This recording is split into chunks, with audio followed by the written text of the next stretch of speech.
శ్రీ గురుభ్యో నమ. శ్రీ మహాగణాధిపతయ నమ. గురువు కరుణ మనల కువలయమేలించు అన్నారు పెద్దలు. గురువు కరుణ మనల్ని భూమండలాన్ని పాలించే స్థితికి చేరుస్తుంది.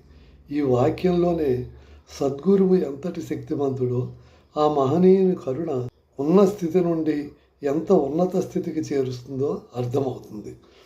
గురు శుశ్రూష చేసి ఆయన నుండి శిష్యులు విద్యలను పొందడం అనాదిగా వస్తున్న సంప్రదాయం. గురుముఖంగా విద్య నేర్చుకున్నప్పుడు విద్యతో పాటుగా వినయం, విధేయత, కష్టాన్ని సహించగలగడం మొదలైన సంస్కారాలు అలవడతాయి. పుస్తకం మాత్రమే చదవడం ద్వారా వచ్చిన విద్య విషయ పరిజ్ఞానాన్ని మాత్రమే అందిస్తుంది తప్ప జీవితానికి అవసరమైన సంస్కారాలను నేర్పదు. ఆయోధ ధౌమ్యుడు అనే మహర్షిని ఎందరో శిష్యులు శ్రద్ధాభక్తులతో సేవిస్తూ విద్య నేర్చుకుంటూ ఉండేవారు.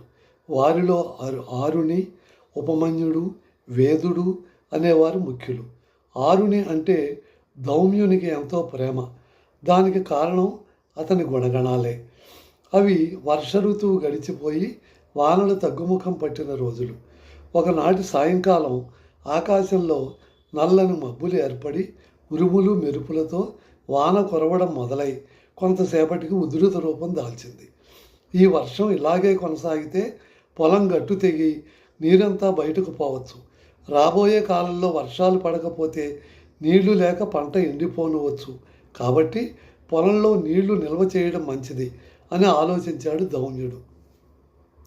ఇలా ఆలోచించిన మీదట గురుభక్తి పరుడైన ఆరుణిని పిలిచాడు.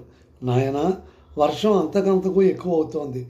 నువ్వు మన పంట పొలానికి వెళ్ళి పొలం గట్టు ఈ వర్షం వల్ల తెగిపోకుండా, నీరు బయటకు పోకుండా చూడు అని చెప్పాడు.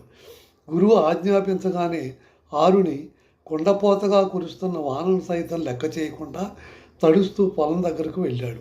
పొలానికి ఒక వైపున ఉన్న గట్టు తెగిపోయి నీరు బయటకు పోతోంది. పొలంలోని మట్టితో తెగిన గట్టును సరిచేద్దామని ఎంతో ప్రయత్నం చేశాడు. బురద మట్టి అవడం వల్ల కొట్టుకుపోసాగింది. ఇంకా చేసేది లేక గురువాజ్ఞను పాటించడానికి తెగిపోయిన గట్టుకు తానే అడ్డంగా పడుకున్నాడు. నీరు బయటకు పోకుండా ఆగింది.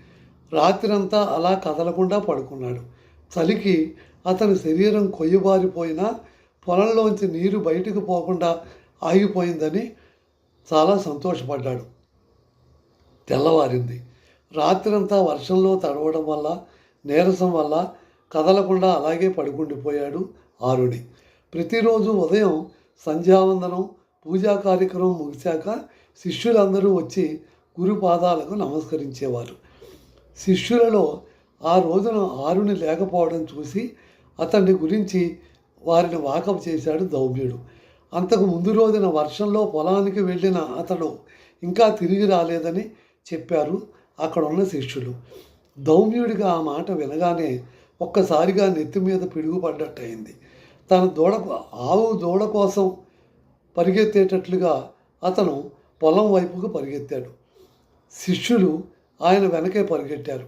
ఆరుని, నాయనా ఆరుని అని బిగ్గరగా పిలుస్తూ ఆయన పొలం దగ్గర అంతా కలయజూచాడు. ఆయన పిలుపు విన్న ఆరుని పలికే ఓపిక లేకపోయినా ఎంతో ఓపిక తెచ్చుకొని మెల్లగా ఏదో అనబోయాడు.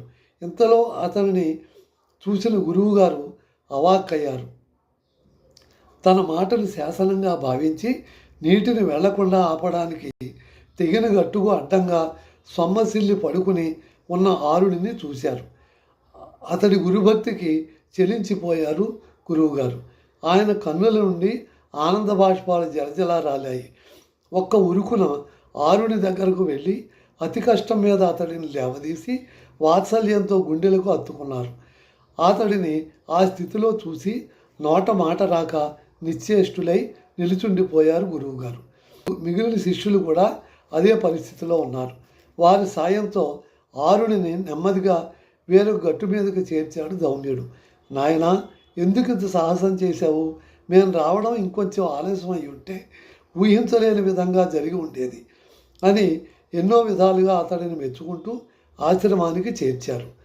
ఆరుని సేద తీరాక ప్రేమతో దగ్గరకు పిలిచి, గురువుగారు, కుమారా, నీ అచంచలమైన గురుభక్తికి నేను ఎంతో సంతోషించాను. నా ఆశీస్సులతో నీవు అభ్యసించవలసిన పని లేకుండా అన్ని విద్యలు నీకు వాటంతటా అవే పట్టుబడతాయి అని ఆశీర్వదించారు.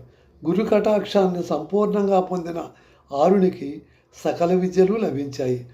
ఆదర్శవంతుడైన శిష్యుడిగా అందరి మన్ననలు పొంది ధన్యజీవి అయ్యాడు ఆరుని. సమాప్తం.